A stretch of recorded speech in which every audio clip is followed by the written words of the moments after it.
ಕಾಂಗ್ರೆಸ್ ಜಿಂದಾಬಾದ್ ಅಂತೂ ಕೂಗಲಿಲ್ಲ. ಕೂಗಿದ್ದೇನೋ ಪಾಕಿಸ್ತಾನ್ ಜಿಂದಾಬಾದ್ ಅಂತ ಹೇಳಿ. ಇಂಥವ್ರನ್ನೆಲ್ಲ ಬೆಳೆಸಿದ್ರೆ ಕೈವಾರದ ಪಂಚಾಯಿತಿಯಿಂದ ಪಾರ್ಲಿಮೆಂಟ್ನವರೆಗೂ ಏನಂತ ಕೂಗ್ತಾರೆ? ಪಾಕಿಸ್ತಾನ್ ಜಿಂದಾಬಾದ್ ಅಂತ ಕೂಗ್ತಾರೆ. ಈ ಪಂಚಾಯಿತಿ ಎಲೆಕ್ಷನ್ ಅಲ್ಲ, ಪಾರ್ಲಿಮೆಂಟ್ ಎಲೆಕ್ಷನ್. ಪಂಚಾಯಿತಿ ಎಲೆಕ್ಷನ್ ಬಂದಾಗ ನಮ್ಮ ಅಣ್ತಮ್ಮ ನಿಂತಿದಾರ, ನೆಂಟರು ನಿಂತಿದಾರ, ಜಾತಿಯವರು ನಿಂತಿದಾರ ಅಂತ ನೋಡ್ತೀವಿ. ದೇಶದ ಎಲೆಕ್ಷನ್ ಬಂದಾಗ ದೇಶಕ್ಕೆ ಬಲ ಕೊಡುವ ಪಾರ್ಟಿ ಯಾವುದು, ಯಾರಿಗೆ ಕೊಟ್ರೆ ಬಡವರಿಗೆ ಶಕ್ತಿ ಬರುತ್ತೆ, ಯಾರ ನೇತೃತ್ವ ಇದ್ರೆ ದೇಶಕ್ಕೊಂದು ಗೌರವ, ಯೋಚನೆ ಮಾಡ್ಬೇಕಲ್ವಾ? ಅಕ್ಕಪಕ್ಕದ ಮನೆ ಜಗಳ ಆಗತ್ತೆ. ಜಗಳ ಆಗಬೇಕಾದ್ರೆ ನಮ್ಮನೆಯವರು ನಮ್ಮನೆಯವ್ರಿಗೆ ಸಪೋರ್ಟ್ ಮಾಡ್ತೀವಿ, ಪಕ್ಕದ ಮನೆಯವ್ರಿಗೆ ಸಪೋರ್ಟ್ ಮಾಡ್ತಾರೆ. ಕೈವಾರಕ್ಕೂ ಚಿಂತಾಮಣಿಗೂ ಕಬಡ್ಡಿ ಮ್ಯಾಚ್ ಆಗತ್ತೆ. ಕೈವಾರದವ್ರು ಯಾರಿಗೆ ಸಪೋರ್ಟ್ ಮಾಡ್ತೀರಿ? ಕೈವಾರದವ್ರಿಗೆ ಮಾಡ್ತೀರಿ. ಚಿಂತಾಮಣಿಯವರು ಯಾರಿಗೆ ಮಾಡ್ತಾರೆ? ಚಿಂತಾಮಣಿಯವ್ರಿಗೆ ಮಾಡ್ತಾರೆ. ಚಿಂತಾಮಣಿ ತಾಲೂಕಿಗೂ ಕೋಲಾರಕ್ಕೂ ಕಬಡ್ಡಿ ಮ್ಯಾಚ್ ಪ್ರಾರಂಭ ಆಗುತ್ತೆ. ಇಡೀ ತಾಲೂಕಿನವ್ರು ಯಾರಿಗೆ ಸಪೋರ್ಟ್ ಮಾಡ್ತೀರಿ? ಚಿಂತಾಮಣಿ. ಕೋಲಾರ ತಾಲೂಕರು ಯಾರಿಗೆ ಸಪೋರ್ಟ್ ಮಾಡ್ತಾರೆ? ಕೋಲಾರ ಜಿಲ್ಲೆಗೂ ಬೆಂಗಳೂರು ಗ್ರಾಮಾಂತರಕ್ಕೂ ಕಬಡ್ಡಿ ಮ್ಯಾಚ್. ಇಡೀ ಜಿಲ್ಲೆ ಏನು ಮಾಡ್ತೀರಿ? ಇಡೀ ಜಿಲ್ಲೆ ನಮ್ಮ ಜಿಲ್ಲೆ ಗೆಲ್ಲಬೇಕು ಅಂತ ಯೋಚನೆ ಮಾಡ್ತೀರಿ. ನಮ್ಮ ರಾಜ್ಯಕ್ಕೂ ಆಂಧ್ರ ಪ್ರದೇಶಕ್ಕೂ ಕಬಡ್ಡಿ. ಇಡೀ ರಾಜ್ಯ ಏನು ಯೋಚನೆ ಮಾಡ್ತೀವಿ? ಕರ್ನಾಟಕ ಗೆಲ್ಲಬೇಕು ಅಂತ ಯೋಚನೆ ಮಾಡ್ತೀವಿ. ಇದು ದೇಶ ಗೆಲ್ಲಿಸುವ ಚುನಾವಣೆ. ಇಡೀ ದೇಶದ ಜನ ಒಂದಾಗಿ ಒಟ್ಟಾಗಿ ದೇಶ ಗೆಲ್ಲಬೇಕು ಅಂತ ಯೋಚನೆ ಮಾಡಿ ಮತ ಹಾಕಬೇಕಾದ ಚುನಾವಣೆ. ಮನೆ ಆಳ್ರಿಗೆ ವೋಟ್ ಹಾಕಿದ್ರು ದೇಶ ಗೆಲ್ಲುತ್ತಾ? ಲೂಟಿಕೋರ್ರಿಗೆ ವೋಟ್ ಹಾಕಿದ್ರೆ ದೇಶ ಗೆಲ್ಲುತ್ತಾ? ಲೂಟಿಕೋರ್ರಿಗೆ ವೋಟ್ ಹಾಕಿದ್ರೆ ಲೂಟಿ ಹೊಡ್ಕೊಂಡು ಹೋಗ್ತಾರೆ. ಮನೆ ಆಳ್ರಿಗೆ ವೋಟ್ ಹಾಕಿದ್ರೆ ಮನೆ ಹಾಳು ಮಾಡೋ ಕೆಲಸ ಮಾಡ್ತಾರೆ. ಮೋದಿಗೆ ದೇಶದ 140 ಕೋಟಿ ಜನನೂ ಅವ್ರ ಮನೆ ಪರಿವಾರ. ಅವ್ರು ಹೇಳಿದ್ರು, ನನ್ನ ಪರಿವಾರ ಅಂದ್ರೆ ದೇಶದ 140 ಕೋಟಿ ಜನ ಅಂತ. ಕೆಲಸನೂ ಹಂಗೆ ಮಾಡಿದ್ದಾರೆ. ಬಡವರಿಗೆ ಜನ್ಧನ್ ಖಾತೆ ಮೂಲಕ ಬ್ಯಾಂಕ್ ಖಾತೆಯನ್ನ ತೆರೆದು ಬ್ಯಾಂಕ್ ಮೆಟ್ಟಿಲು ಹತ್ತಿಸಿದ್ದು ಮೋದಿ. ಯಾವ ಬಡವರ ಮನೆಯಲ್ಲಿ ಶೌಚಾಲಯ ಇರಲಿಲ್ಲ, 12,000 15,000 ದುಡ್ಡು ಕೊಟ್ಟು ಶೌಚಾಲಯ ನಿರ್ಮಾಣ ಮಾಡಿಸ್ಕೊಟ್ಟಿದ್ದು ಮೋದಿ. ಈಗ ಜಲಜೀವನ್ ಮಿಷನ್ ಯೋಜನೆ ಅಡಿಯಲ್ಲಿ ಮನೆ ಮನೆಗೆ ನಲ್ಲಿ ನೀರಿನ ಸಂಪರ್ಕ ಕೊಡುವಂತ ಯೋಜನೆಯನ್ನು ತಯಾರಿಸಿ ಕೆಲಸ ಪ್ರಾರಂಭಿಸಿದ್ದಾರೆ. ಯಾರ ಮನೆಗೆ ಗ್ಯಾಸ್ ಕನೆಕ್ಷನ್ ಇರಲಿಲ್ಲ, ಮುಂಚೆ ಎಲ್ಲ ಗ್ಯಾಸ್ ಕನೆಕ್ಷನ್ ತಗೋಬೇಕು ಅಂದ್ರೆ 18,000 ಕೊಡಬೇಕಿತ್ತು. ಮೋದಿ ಬಡವರ ಮನೆಗೂ ಗ್ಯಾಸ್ ಸಂಪರ್ಕ ಬೇಕು ಅಂತ ಹೇಳಿ ಉಚಿತವಾಗಿ ಸಿಲಿಂಡರ್ ಸ್ಟವ್ ಕೊಟ್ಟಿದ್ದಲ್ಲ ಮಾತ್ರ ಅಲ್ಲದೆ ಒಂದು ಸಿಲಿಂಡರ್ಗೆ 400 ರೂಪಾಯಿ ಸಬ್ಸಿಡಿನೂ ಕೊಡ್ತಾ ಇದ್ದಾರೆ. ಕೋವಿಡ್ ಬಂದ ಕಷ್ಟ ಕಾಲದಲ್ಲಿ 10 ಕೆಜಿ ಅಕ್ಕಿ ಕೊಟ್ಟರು. ಎಷ್ಟು ಕೆಜಿ? 10 ಕೆಜಿ ಅಕ್ಕಿ ಕೊಟ್ಟರು. ಈಗ ಕೊಡ್ತಾ ಇದೆಯಲ್ಲ 5 ಕೆಜಿ. ಕಾಂಗ್ರೆಸ್ ಇಂದಲ್ಲ, ಸಿದ್ದರಾಮಯ್ಯನವ್ರದಲ್ಲ, ಮೋದಿ ಕೊಡ್ತಿರೋ ಅಕ್ಕಿನೇ ನುಡಿದಂತೆ ನುಡಿದಿದ್ದೇವೆ ಅಂತ ಇವ್ರು ಹೇಳ್ಕೊಂಡು ಜಾಹೀರಾತು ಕೊಡ್ತಾರೆ. ಕೊಡ್ತಿರೋದು ಯಾರು? ಮೋದಿ. ಚೀಲನೂ ಇವ್ರದಲ್ಲ, ಚೀಲನೂ ಇವ್ರದಲ್ಲ. ಇಂಥವ್ರು ನೋಡೇನೆ ಯಾರ್ದೋ ದುಡ್ಡು ಅಂತ ಹೇಳಿರೋದು. ಅಕ್ಕಿ ಕೊಡೋದು ಮೋದಿ, ನುಡಿದಂತೆ ನಡೆದಿದ್ದೇವೆ. ಇನ್ನ ಬಡವರಿಗೆ ಬಲ ಕೊಡೋ ಕೆಲಸನ ಮೋದಿಯವರು ಮುದ್ರಾ ಯೋಜನೆ ಮೂಲಕ, ಬೀದಿ ಬದಿ ವ್ಯಾಪಾರಸ್ಥರಿಗೆ PM ಸ್ವನಿಧಿ ಯೋಜನೆ ಮೂಲಕ, 18 ಕಸುಬು ಮಾಡೋರಿಗೆ PM ವಿಶ್ವಕರ್ಮ ಯೋಜನೆ ಮೂಲಕ ಅವರಿಗೆ ನೆರವು ಕೊಡುವ ಕೆಲಸ ಮಾಡ್ತಿದ್ದಾರೆ. BJP JDS ಒಟ್ಟಾಗಿದ್ದೀವಿ. ಬಿಜೆಪಿ ಮತ್ತು JDS ಒಟ್ಟಾಗಿದ್ದೀವಿ. ನಾನೀಗ ಬಂದಿರೋದು ಭಾರತೀಯ ಜನತಾ ಪಾರ್ಟಿ ಬೆಂಬಲಿತ ಅಭ್ಯರ್ಥಿ ಮಲ್ಲೇಶ್ ಬಾಬು ಅವರು, JDS ಪಕ್ಷದ ಅಭ್ಯರ್ಥಿ ಮಲ್ಲೇಶ್ ಬಾಬು ಅವರನ್ನ ಗೆಲ್ಲಿಸಿ ಅಂತ ವಿನಂತಿ ಮಾಡಕ್ ಬಂದಿದ್ದೇನೆ. ಯಾಕೆ ಗೆಲ್ಲಿಸಬೇಕು ಅಂದ್ರೆ ಉಪಕಾರ ಮಾಡಿದವ್ರನ್ನ ಮರೆಯಕ್ಕಾಗತ್ತಾ? ಆಯುಷ್ಮಾನ್ ಭಾರತ್ ಒಂದು ವರ್ಷಕ್ಕೆ ಒಂದು ಕುಟುಂಬಕ್ಕೆ 5 ಲಕ್ಷ ರೂಪಾಯಿವರೆಗಿನ ಖಾಸಗಿ ಆಸ್ಪತ್ರೆಯ ಟ್ರೀಟ್ಮೆಂಟ್ ಬಿಲ್ ಮೋದಿ ಕಟ್ತಾರೆ. 12 ರೂಪಾಯಿಗೆ 2 ಲಕ್ಷ ರೂಪಾಯಿ ಇನ್ಸೂರೆನ್ಸ್ ಜಾರಿಗೆ ತಂದಿದ್ದು ಮೋದಿ. 12 ರೂಪಾಯಿಗೆ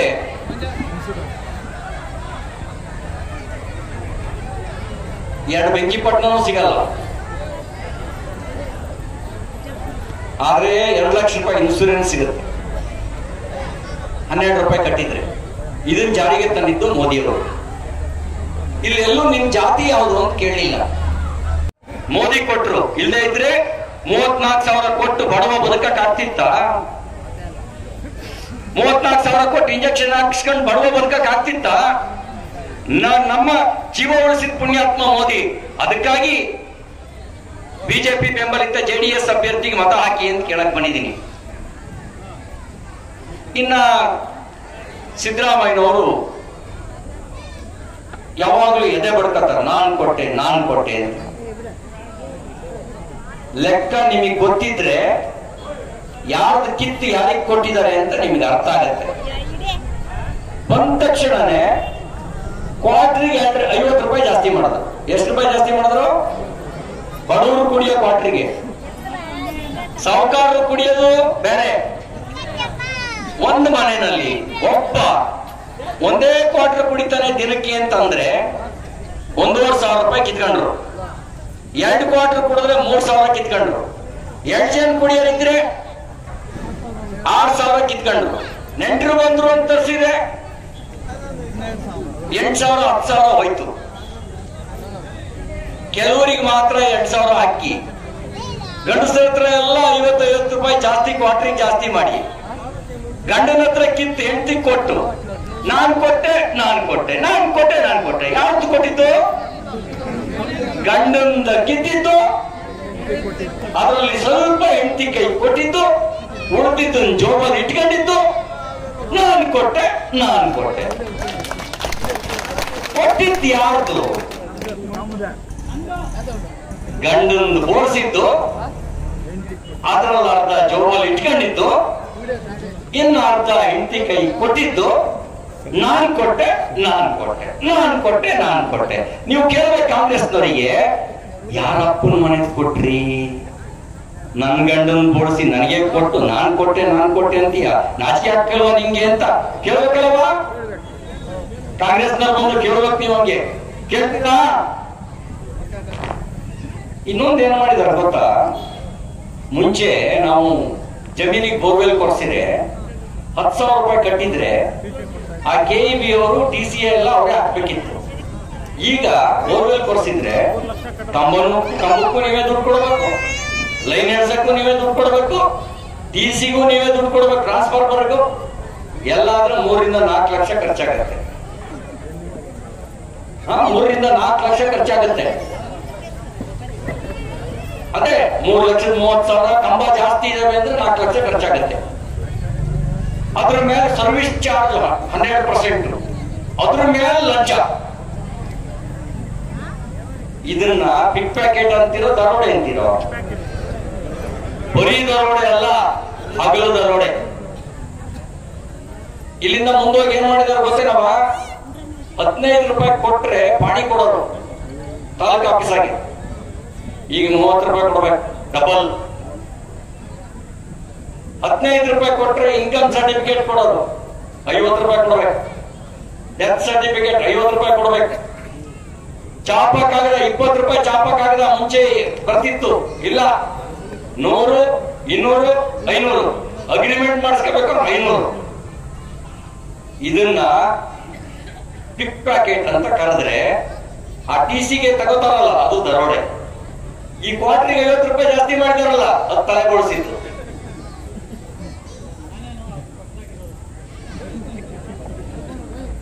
ಈಗ ನಿಮ್ಮಂತವ್ರೆಲ್ಲರೂ ಹೇಳ್ಬೇಕು ಹೋಗಿ, ಇದನ್ನ ಮಾತ್ರ ಇದಲ್ದಲೇನೆ ಗಂಡನ ಹತ್ರ ಕೊಟ್ಟು ಹೆಂಡತಿ ಕೊಡೋದನ್ನ ಎಕನಾಮಿಕ್ಸ್ ಅನ್ನಕ್ಕಾಗತ್ತಾ? ಸಿದ್ದರಾಮಿಕ್ಸ್ ಅಂತ ಕರಿಬಹುದು. ಗಂಡನ ಹತ್ರ ಕಿತ್ತು ಹೆಂಡತಿ ಕೊಡೋದನ್ನ ಸಿದ್ದರಾಮಿಕ್ಸ್ ಅಂತ ಕರಿಬಹುದು. ಮೋದಿ ಈ ಕೆಲಸ ಮಾಡಲಿಲ್ಲ. ಒಂದು ಚೀಲ ಯೂರಿಯಾಕ್ಕೆ 268 ರೂಪಾಯಿ ಬೆಲೆ ಇದೆ. 2900 ರೂಪಾಯಿ ಸಬ್ಸಿಡಿಯನ್ನ ಮೋದಿ ಕೊಡ್ತಾರೆ. ಒಂದು ಚೀಲ ಯೂರಿಯಾಕ್ಕೆ 2900 ರೂಪಾಯಿ ಸಬ್ಸಿಡಿಯನ್ನ ಮೋದಿ ಕೊಡ್ತಾರೆ. ಸಬ್ಸಿಡಿ ತೆಗೆದ್ರೆ ಒಂದು ಚೀಲ ಯೂರಿಯಾದ ಬೆಲೆ ಎಷ್ಟಾಗತ್ತೆ ಗೊತ್ತಾ? 3168 ರೂಪಾಯಿ ಆಗುತ್ತೆ. ಇವರು 2000 ಯಾರೋ ಒಬ್ರು ಮನೆಗೆ ಹಾಕಿ ಹತ್ತೆ ಸಸೆನೆ ಜಗಳ ಮಾಡಿ ಈಗ ಮೋದಿ ಒಂದು ಚೀಲಕ್ಕೆ 2900 ರೂಪಾಯಿ ಕೊಡ್ತಾರೆ. 10 ಚೀಲ ತಗೊಂಡ್ರೆ 29,000. ಅದಲ್ಲದೆ ಕಿಸಾನ್ ಸಮ್ಮಾನ್ ಯೋಜನೆ ಅಡಿನಲ್ಲಿ ನಮ್ಮ ಬ್ಯಾಂಕಿಗೆ ಖಾತೆಗೆ 6,000 ಹಾಕ್ತಾರೆ. ದೇಶಕ್ಕೆ ಮೋದಿ ಗ್ಯಾರಂಟಿ ಬೇಕು. ಮೋದಿ ಗ್ಯಾರಂಟಿ ಭಯೋತ್ಪಾದಕರನ್ನು ಮಟ್ಟ ಹಾಕಿದೆ. ಕಾಂಗ್ರೆಸ್ ಗ್ಯಾರಂಟಿ ಭಯೋತ್ಪಾದಕರನ್ನು ಬೆಳೆಸಿದೆ. ಶಾಲೆಗೆ ಮಕ್ಕಳು ಹೋಗ್ತವೆ. ಮಕ್ಕಳು ದೇವರಿದ್ದಂಗಲ್ವಾ? ಮಕ್ಕಳು ದೇವರಿದ್ದಂಗೆ. ಆ ಶಾಲೆಗೆ ಬಾಂಬ್ ಬೀಳಕ್ ಹೋಗಿದ್ರು. ಮಕ್ಕಳು ಯಾರ ಮನೆ ಮಕ್ಕಳಾದ್ರೂ ಮಕ್ಕಳೇ ತಾನೆ. ಬೇರೆ ಮನೆ ಮಕ್ಕಳು ಸತ್ರ ನಮಗೆ ಸಂತೋಷ ಆಗತ್ತಾ? ಆ ಬಾಂಬ್ ಬಿಡೋರಿಗೆ ಸಪೋರ್ಟ್ ಮಾಡೋರು ಗೆದ್ರೆ ದೇಶ ಉಳಿಯುತ್ತ? ಪರೀಕ್ಷೆ ಮಾಡ್ಬೇಕು. ನೀವು ಪರೀಕ್ಷೆ ಮಾಡಿ ಮತ ಹಾಕಿ ಅಂತ ವಿನಂತಿ ಮಾಡಕ್ ನಾ ಬಂದಿದ್ದೇನೆ. ಈಗ ಬಿಜೆಪಿ ಮತ್ತು JDS ಬೇರೆ ಬೇರೆ ಅಲ್ಲ. ಈ ನಾವು ಮದುವೆಗೆ ಮುಯ್ಯಿ ಹಾಕ್ತಿವಿ. ಈ ಕಡೆ ಇದೆಯಾ ಮುಯ್ಯಿ ಹಾಕೋದು? ಪಟ್ಟಿ ಬರ್ಕೊಂಡಿರ್ತೀವಿ. ನೀವು 50 ರೂಪಾಯಿ ಮುಯ್ಯಿ ಹಾಕಿದ್ರೆ ದೊಡ್ಡಕ್ಕನ ಮದುವೆ 50 ರೂಪಾಯಿ ಹಾಕಿದ್ರೆ 100 ರೂಪಾಯಿ ಹಾಕ್ಬಾರಲ್ಲ ಅಂತ ನಮ್ಮ ಅಪ್ಪ ಹೇಳೋದು. 50 ರೂಪಾಯಿ ದೊಡ್ಡಕ್ಕನ ಮದುವೆಗೆ ಹಾಕಿದ್ರು, ಈ ಸರಿ ಹೋಗೋ 100 ರೂಪಾಯಿ ಹಾಕ್ಪ ಅಂತ ಅನ್ನೋದು. ಅಂದ್ರೆ 1 to ಡಬಲ್. ನಾವು ಬಿಜೆಪಿ ಕಾರ್ಯಕರ್ತರು 3 ಕ್ಷೇತ್ರದಲ್ಲಿ ಜನತಾದಳವನ್ನು ಗೆಲ್ಲಿಸಿದ್ರೆ ಅವ್ರು 25 ಕ್ಷೇತ್ರದಲ್ಲಿ ಬಿಜೆಪಿ ಗೆಲ್ಲಿಸೋದಕ್ಕೆ ಸಹಾಯ ಮಾಡ್ತಾರೆ. ಅದಕ್ಕೆ ಒಂದೊಂದು ಓಟು ಮುಖ್ಯ. ಒಂದು ಓಟಿಂದ 1 ಸೀಟ್ ಬರುತ್ತೆ. 1 ಸೀಟಿಂದ 1 ಸರ್ಕಾರ ಉಳಿಯುತ್ತೆ. ಕೃಷ್ಣಾರೆಡ್ಡಿ ಅವರ 2004ರಲ್ಲಿ ಸಂತೆಮಾರನಹಳ್ಳಿ ಕ್ಷೇತ್ರದಲ್ಲಿ AR ಕೃಷ್ಣಮೂರ್ತಿ ಸೋತಿತ್ತು ಬರೀ 1 ಓಟಲ್ಲಿ. ಅಟಲ್ ಬಿಹಾರಿ ವಾಜಪೇಯಿ ಪುಣ್ಯಾತ್ಮ 98ರಲ್ಲಿ ಪ್ರಧಾನಮಂತ್ರಿ ಸ್ಥಾನಕ್ಕೆ ರಾಜೀನಾಮೆ ಕೊಡಬೇಕಾಯ್ತು. ಕೇವಲ 1 ಸೀಟು ಕಡಿಮೆ ಆದ ಕಾರಣಕ್ಕೆ.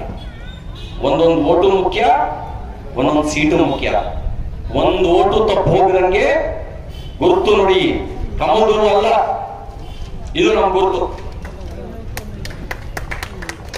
ಇದು ತೆನೆ ಹೊತ್ತ ಮಹಿಳೆ ಗುರುತು. ತೆನೆ ಮೇಲೆ ಬೇಕಾದ್ರೆ ಮೇಲೆ ಒಂದು ಕಮಲ ಇಡೋಣ. Serial number 2. 1 ಓಟು ತಪ್ಪಿಸ್ಕೋಬಾರದು. ಕಡೆಯದಾಗಿ ಒಂದು ಮಾತು ಹೇಳಿ ನನ್ನ ಮಾತು ಮುಗಿಸ್ತೀನಿ. ಮಡಕೆ ತಗೊಳಕ್ಕೆ ಅಂತ ಸಂತಿಗೆ ಹೋಗ್ತೀವಿ. ಒಂದು ಮಡಕೆ ಕೊಡಪ್ಪ ಅಂತ ಕೇಳ್ತೀವಿ. ಅವನು ದತ್ಲಾಗಿರೋ ತೂತಾಗಿರೋ ಮಡಕೆ ಕೊಟ್ರೆ ತಗತೀವ? ಬಡ್ದು ಮಿಡಿದು ನೋಡ್ತೀವಿ. ದತ್ಲು ಮಡಕೆ ಕೊಟ್ಟಿಯಲ್ಲ, ಒಳ್ಳೆ ಮಡಕೆ ಕೊಡು ಅಂತ ಕೇಳ್ತೀವ ಇಲ್ವಾ? ಮಡಕೆ ಕೆಲವು ದಿನ ಬಾಳಿಕೆ ಬರೋದು. ಅದನ್ನೇ ದತ್ಲು ಮಡಕೆ ಬೇಡ, ಒಳ್ಳೆ ಮಡಕೆ ಕೊಡು ಅಂತ ಕೇಳ್ತೀವಿ. ಹಣ್ಣು ತಗೊಳಕ್ಕೆ ಅಂಗಡಿಗೆ ಹೋಗ್ತೀವಿ. ಅವನ್ ಕೊಳತನ್ನು ಕೊಟ್ರೆ ಏನ್ ಮಾಡ್ತೀವಿ? ದುಡ್ಡು ಕೊಡಕ್ಕಲ್ಲ, ಒಳ್ಳೆ ಹಣ್ಣು ಕೊಡು ಅಂತ ಕೇಳ್ತೀವ ಇಲ್ವಾ? ಒಳ್ಳೆ ಹಣ್ಣು ಆರಿಸ್ತೀವಿ. ಹಣ್ಣು ಒಂದು ಹೊತ್ತಿಂದು, ಮಡಕೆ ಕೆಲವು ದಿನದ್ದು. ಓಟು ನಮ್ಮ ದೇಶದ ಭವಿಷ್ಯವನ್ನು ನಿರ್ಮಾಣ ಮಾಡೋದು.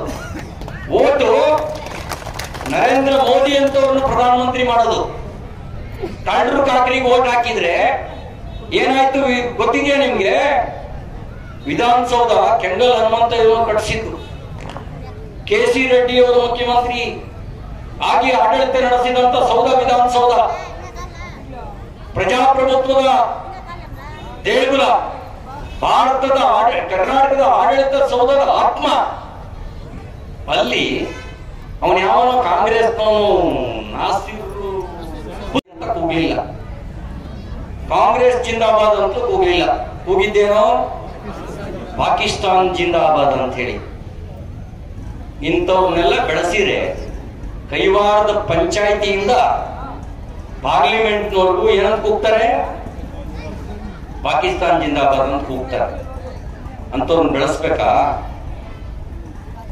ಮೊನ್ನೆ ಬೆಂಗಳೂರಿನಲ್ಲಿ ಇವತ್ತಿಗೆ 43 ದಿನದ ಹಿಂದೆ ಒಂದು ರಾಮೇಶ್ವರ ಕೆಪೆ ಅಂತ ಬಾಂಬ್ ಇಟ್ಟರು. ತಿಂಡಿ ತಿನ್ನಕ್ ಹೋಗಿರ್ತೀವಪ್ಪ, ಬಾಂಬ್ ಇಟ್ಬಿಟ್ರೆ ಬದುಕಕ್ಕಾಗತ್ತ? ಇಲ್ಲಿ ನಮ್ಮ ಕೈವಾರದಾಗೆ ಇಲ್ಲೊಂದು ಸಣ್ಣ ಹೋಟ್ಲ್, ಪಾಪ್ಯುಲರ್ ಹೋಟ್ಲ್ ಅಂತ ಹೆಸರು ಮಂಜುನಾಥ ಹೋಟ್ಲು. ಅಲ್ಲಿ ಕಾಫಿ ಕುಡಿಯಕ್ಕೆ, ಚಾ ಕುಡಿಯೋಣ ಅಂತ ಹೋಗಿರ್ತೀರಪ್ಪ. ಅಲ್ಲಿ ಹಿಂದೂ ಮುಸ್ಲಿಂ ಜಾತಿ ಭೇದ ಇಲ್ದಲೆ ಅರ್ಧ ಬೈಟು ಟೀ ಕುಡಿಯೋಣ ಅಂತ ಹೇಳ್ಕೊಂಡು ಗೊತ್ತಿರ್ತೀರಿ. ಯಾವನಾರು ಬಾಂಬ್ ಇಟ್ಬಿಟ್ರೆ ಆ ಬಾಂಬ್ ಬಿಡುವವ್ರನ್ನ ಮಟ್ಟ ಹಾಕೋ ಸರ್ಕಾರ ಬೇಕೋ, ಬಾಂಬ್ ಬಿಡುವವ್ರನ್ನ ಬೆಳೆಸೋ ಸರ್ಕಾರ ಬೇಕೋ? ಬಾಂಬ್ ಬಿಡುವವ್ರನ್ನ ಮಟ್ಟ ಹಾಕೋ ಸರ್ಕಾರ ಬೇಕು ಅಂತ ಹೇಳಿದ್ರೆ ಭಾರತೀಯ ಜನತಾ ಪಾರ್ಟಿ ಬೆಂಬಲಿತ ಜೆಡಿಎಸ್ ಅಭ್ಯರ್ಥಿಯನ್ನು ಗೆಲ್ಲಿಸಿ ಅಂತ ವಿನಂತಿ ಮಾಡಕ್ ಬಂದಿದ್ದಾರೆ. ನಾಳೆ ಅಂಬೇಡ್ಕರ್ ಜಯಂತಿ. ನಮ್ಮ ದೇಶಕ್ಕೆ ಸಂವಿಧಾನ ಕೊಟ್ಟವರು ಅಂಬೇಡ್ಕರ್. ಅವರು ಸಾರ್ವತ್ರಿಕ ವೋಟಿನ ಹಕ್ಕು ಕೊಡಬೇಕೋ ಬಿಡಬೇಕು ಅಂತ ಚರ್ಚೆ ಆಗ್ತಿತ್ತಂತೆ. ಕೆಲವರು ಹೇಳಿದ್ರು ವಿದ್ಯಾವಂತರಿಗೆ ಮಾತ್ರ ವೋಟಿನ ಹಕ್ಕು ಕೊಡಬೇಕು, ಇನ್ ಕೆಲವರು ಹೇಳಿದ್ರು ಜಮೀನ್ದಾರರಿಗೆ ಮಾತ್ರ ವೋಟಿನ ಹಕ್ಕು ಕೊಡಬೇಕು, ಇನ್ ಕೆಲವರು ಹೇಳಿದ್ರು ಗಂಡಸರಿಗೆ ಮಾತ್ರ ವೋಟಿನ ಹಕ್ಕು ಕೊಡಬೇಕು. ಅಂಬೇಡ್ಕರ್ ಏನ್ ತೀರ್ಮಾನ ಮಾಡಿದ್ರು ಗೊತ್ತಾ? ಹೆಂಗಸರಿರ್ಲಿ ಗಂಡಸರಿರ್ಲಿ, ಬಡವ ಇರಲಿ ಶ್ರೀಮಂತ ಇರಲಿ, ವಿದ್ಯಾವಂತ ಇರಲಿ ಅವಿದ್ಯಾವಂತ ಇರಲಿ, ಎಲ್ಲರಿಗೂ ಸಮಾನವಾಗಿರ್ತಕ್ಕಂಥ ವೋಟಿನ ಹಕ್ಕು ಕೊಟ್ಟರು. ಕೊಟ್ಟು ಒಂದು ಮಾತು ಹೇಳಿದ್ರು, ನಾನು ಒಂದು ಬ್ರಹ್ಮಾಸ್ತ್ರ ಕೊಟ್ಟಿದ್ದೀನಿ, ಭಾರತದ ಭವಿಷ್ಯವನ್ನು ರೂಪಿಸುವಂತ ಬ್ರಹ್ಮಾಸ್ತ್ರ ಕೊಟ್ಟಿದ್ದೀನಿ, ನಿಮ್ಮ ಬದುಕನ್ನ ಬದಲಾಯಿಸುವ ಬ್ರಹ್ಮಾಸ್ತ್ರ ಕೊಟ್ಟಿದ್ದೀನಿ. ಕಳ್ಳರು ಕೈ ಕೊಟ್ರೆ ಭವಿಷ್ಯ ಡಮಾರ್, ಮೋದಿ ಅಂತವ್ರ ಕೈ ಕೊಟ್ರೆ ದೇಶನೂ ಉದ್ಧಾರ ಆಗುತ್ತೆ, ನಾವು ಉದ್ಧಾರ ಆಗ್ತೀವಿ. ಅದಕ್ಕೆ ನಾಳೆ ಅಂಬೇಡ್ಕರ್ ಜಯಂತಿ ಇದೆ. ನಮ್ಮ ಕೈ ಕೊಟ್ಟಿರೋ ಬ್ರಹ್ಮಾಸ್ತ್ರವನ್ನ ಯೋಗ್ಯ ವ್ಯಕ್ತಿ ಕೊಡಬೇಕು. ನಾನು ಕೇಳಿದ್ದೀನಿ, ಮಲ್ಲೇಶ್ ಬಾಬು ಒಳ್ಳೆ ಮನುಷ್ಯ, ಅವ್ರ ತಾಯಿ ಮಂಗಮ್ಮನವ್ರನ್ನ